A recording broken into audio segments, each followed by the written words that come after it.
Good morning, and welcome to another session of Genealogy from Bill Goleman. And today, I think you're going to really enjoy this. Today, we're going to talk about Christian Bear, who had a very interesting military history, military service, and that's pretty much how we know about him. But first, let me sort of set the stage here and show you how he fits in. Here you can see this is my fan view. This is me in the middle, my dad Lyle, John Leslie, who we talked about last week. Leslie was married to Viola Bear, and her grandfather is the one we're going to talk about today. Her dad Samuel and her grandfather Christian, born in 1839 in Westmoreland County, Pennsylvania. Let me show you a different view here. This is sort of the tree view. There's Christian, married to Amanda, their son's Sam, and then Viola, who married John Leslie, and then recent family after that. Now, Christian and his family, his dad, moved their family from Westmoreland, Pennsylvania, over here by Pittsburgh, over to Findlay, Ohio, which is over right here, just south of Toledo. And we know it was about 1850 because Christian was the oldest of 8 children in the family, 4 of which were born in Westmoreland County, and then the last 4 were born over in Findlay. And we know that from the census data.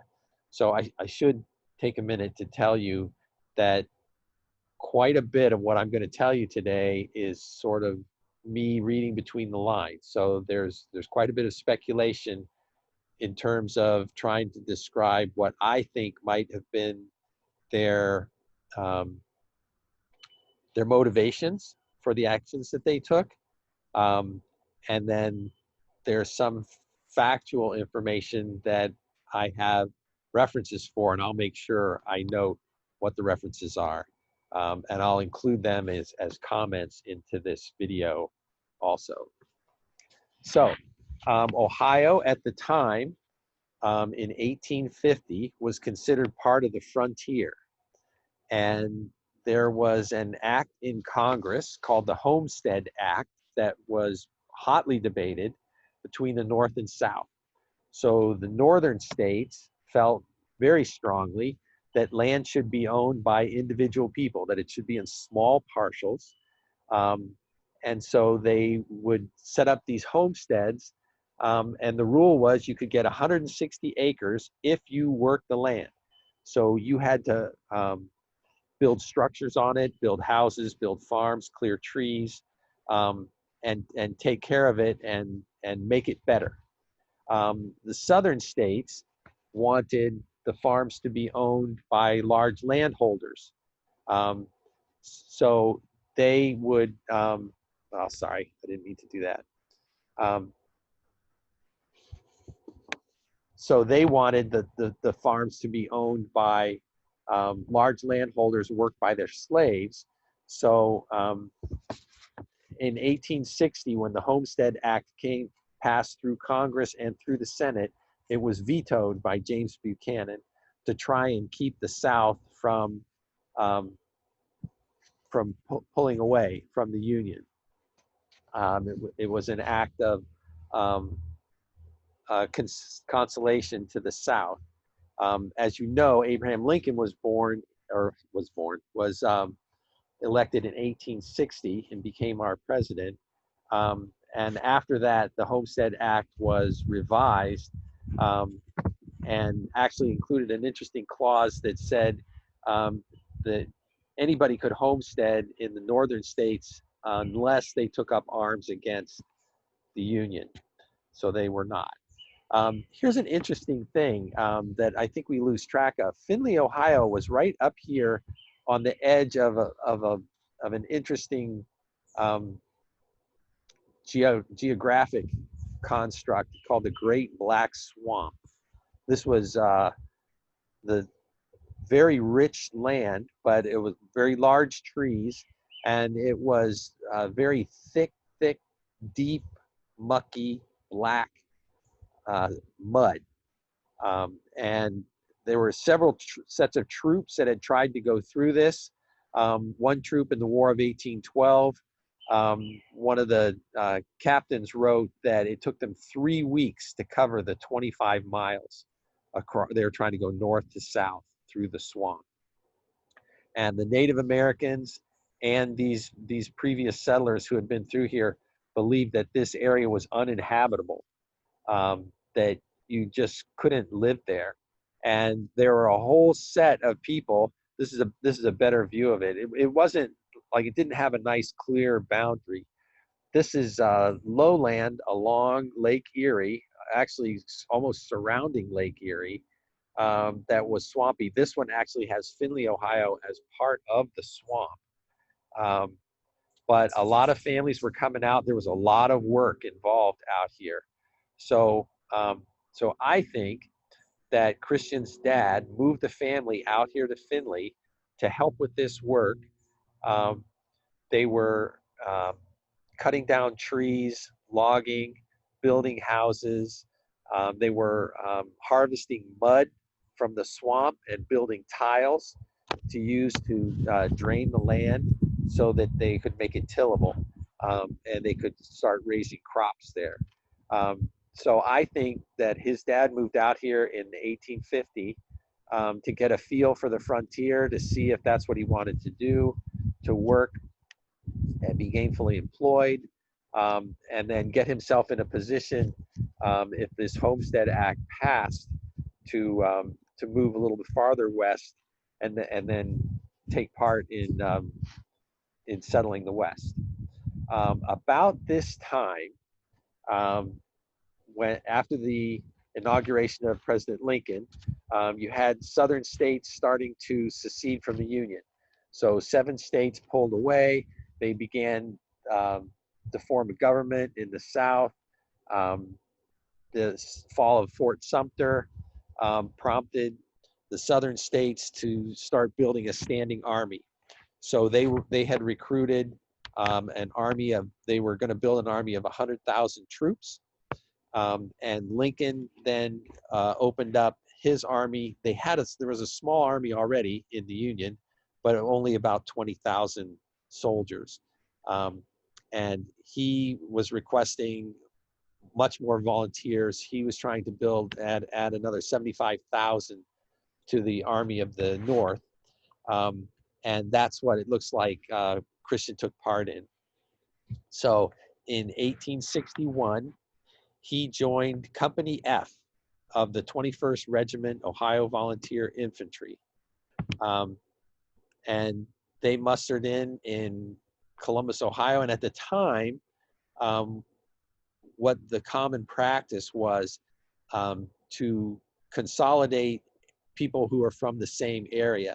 If you were from the same town or community, they would let people serve together. And that way, if people corresponded home, people at home or the people who were fighting would get news of what was going on back at home, and they could share it amongst them.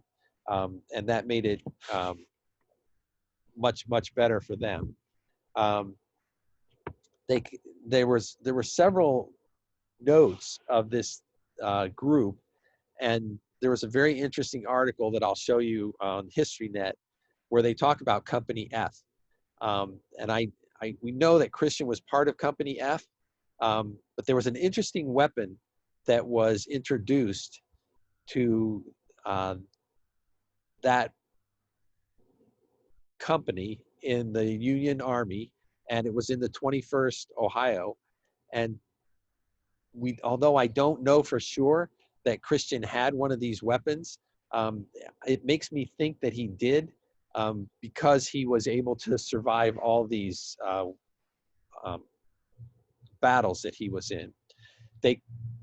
There were a lot of comments about this group. They were creative. They knew how to stay dry.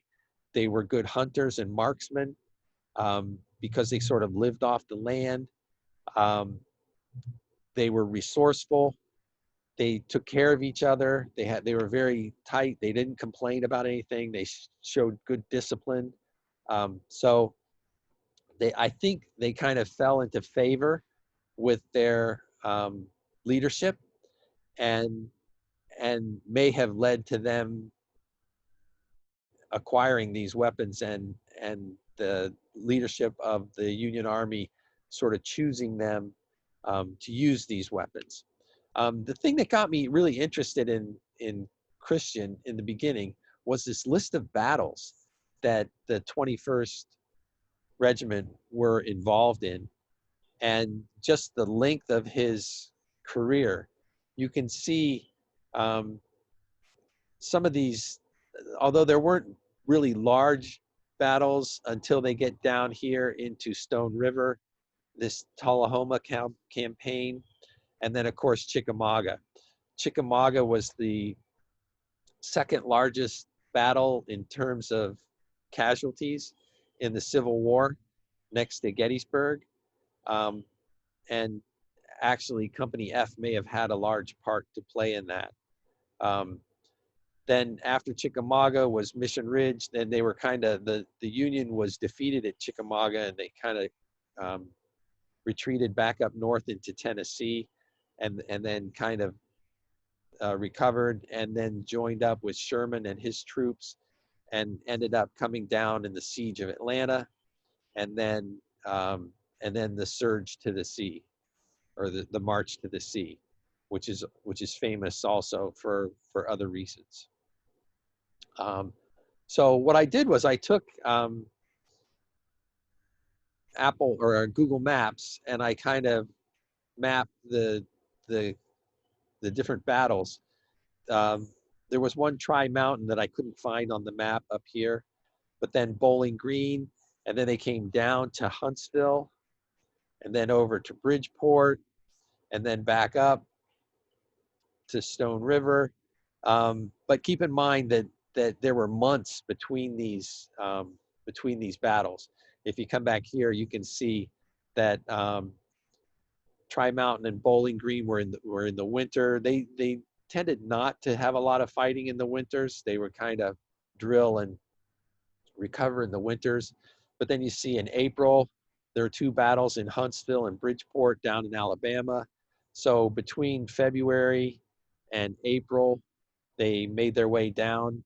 These Union armies had very long logistics supply lines to bring down food and ammunition and tents and medical care and all of that.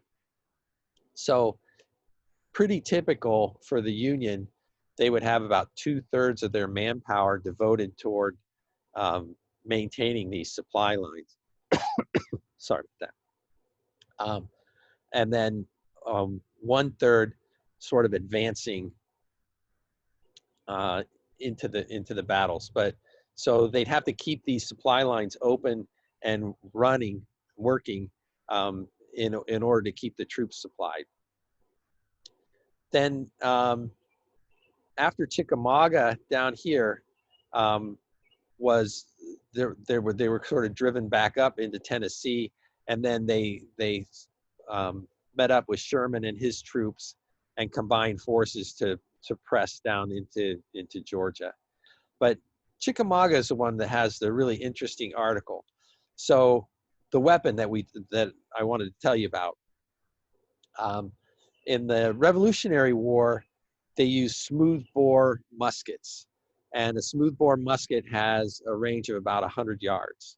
So if someone is attacking you, especially if they have cavalry, they'll come across, and you can typically get off maybe 2 shots in the time it takes someone running across the field. The strategy and tactics at the time said that you could charge head on and take the first round, the casualties in the first round, and then engage in hand-to-hand combat or close quarters combat shortly thereafter. with they call it rifle board muskets. Gave them it's a smaller caliber musket ball. They used a mini ball, and they have grooves in the um, barrel of the musket, and that gives the shell a lot more accuracy over distance. And those have a range of about 300 yards. So that meant that the tactics had to change. You couldn't charge head on, and they would try flanking operations and things to work around.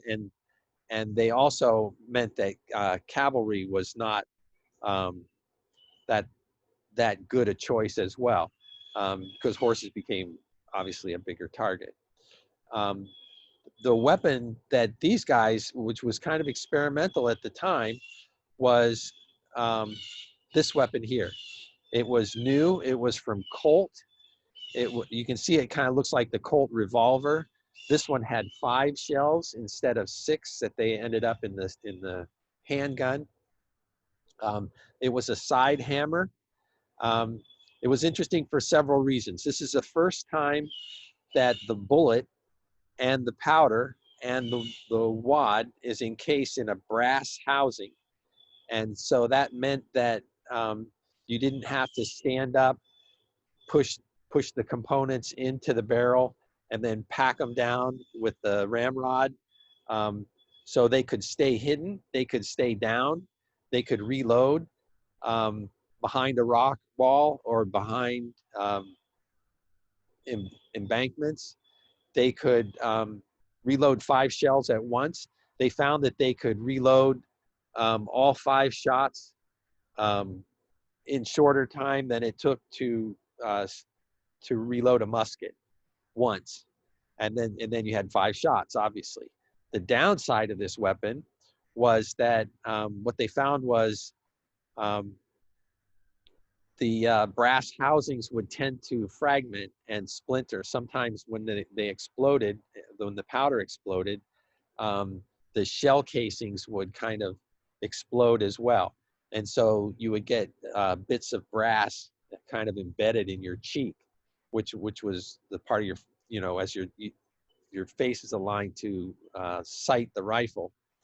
The other thing they found was that over time, if the weapon was fired multiple times in a row, that the powder would build up around the hammer, and sometimes all 5 rounds would go off at the same time. So basically, causing this ammunition housing to explode in your face um, and blinding people or killing people. Um, so although Colt eventually decided that they couldn't go to production with these, and they kind of abandoned this idea, they never got a complaint from Company F in the Civil War. I think these guys were so practically minded, and they loved that they could shoot so many times. They would rather be killed by a malfunction in your own weapon than than on the battlefield with Confederates shooting at you, the enemy shooting at you.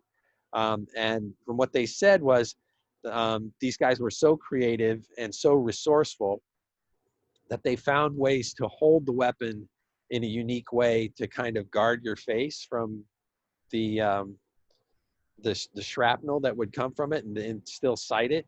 They became excellent marksmen with it, and they said after a day of fighting with it, these guys would have like the whole side of their face would be blackened um, from the powder of it. And so these guys actually really liked having this weapon and using it. And in this article of Chickamauga, these guys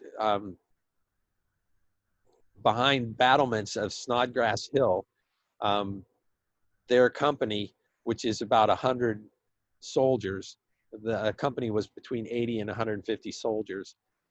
They were able to hold off an entire battalion of Confederate troops who kept charging up this hill trying to get to the top.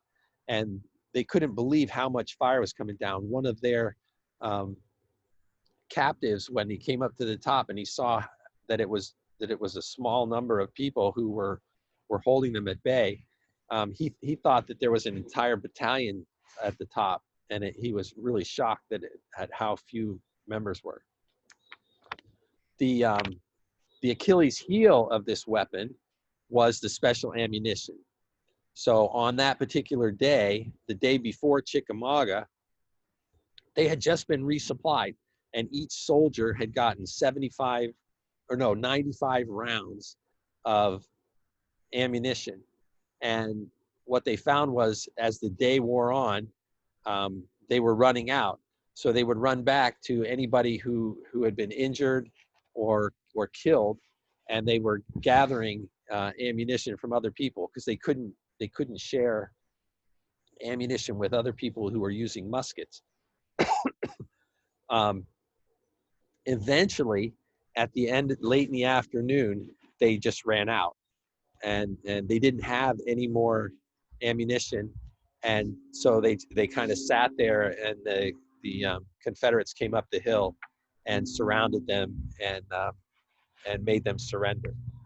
It turns out that later on, in searching for the rest of the Union, so these guys were covering the retreat of the Union Army, and they had retreated, but as the Confederates searched around for the other members of the Army, the 100 members of Company F were able to escape. They all escaped together, and although the rest of the people captured ended up spending the rest of the war in a Confederate prison camp, these guys were able to get away. Another indication of how creative and resourceful these guys were.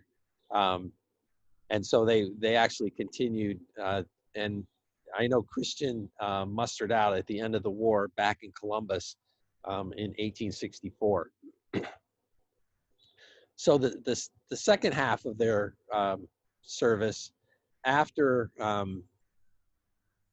Chickamauga, when they met up with Sherman, and down here after Kennesaw Mountain, after the Tennessee, in the siege of Atlanta, they hooked up with them.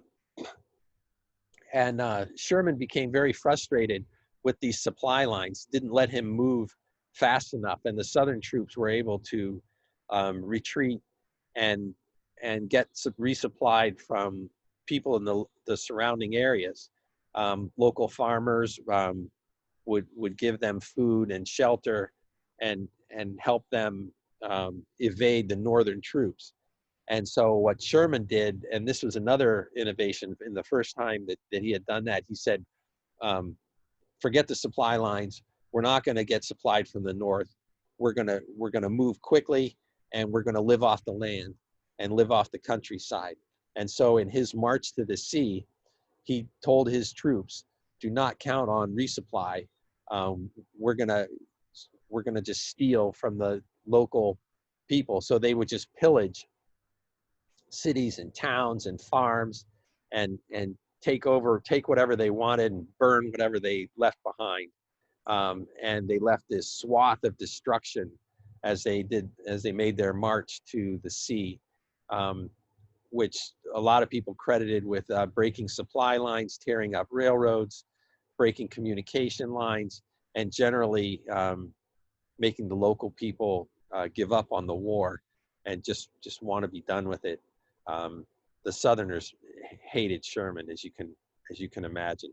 There were two more battles after they got to Savannah in North Carolina, but that was pretty much the end of the fighting for Christian Bear. And then he moved farther west into Indiana, and I don't have very much information about him after that, except that he had his children and worked the farm. So that's all I have for this session. Thank you very much.